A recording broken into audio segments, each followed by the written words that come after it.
السلام عليكم ورحمة الله وبركاته. مرحبا بكم مع الشيف غليظ ركابي. واليوم سنقدم لكم بقلاوة مربعة جميلة في لوحة أنكليني نملغصها بكلتا اليدين بكثير من الزيت. ويجب أن تقبل العجينة بعض الركب كما ترون. يجب أن يكون ركابك غلاظ.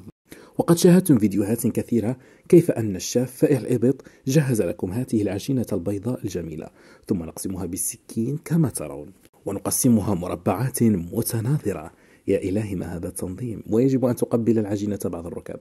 في طنجرة سوداء مثل ظهري نضع القليل من الزيت المعاد تدويره. نعم، الزيت غالي ونحافظ على البيئة. وفي زيت يغلي هكذا نضع هذه المربعات الجميلة. يقل جنابك يا ولدي، هذه النظافة اللي راك فيها. لا عليك سيدتي، ستكتسب لونا بنيا، وهذا اللون البني لن تكتسبه من كثرة الحرارة، بل ستكتسبه من ذلك الزيت الجميل المعاد تدويره. نحن هنا نحافظ على البيئة. وفي صينية جميلة ننظمها هكذا. يا إلهي، راها مستفع لحياتي. يقول لك العين تاكل قبل. ونأخذ هذه الصينية الجميلة، يا إلهي، تقدر العروسة تديها في جهازها.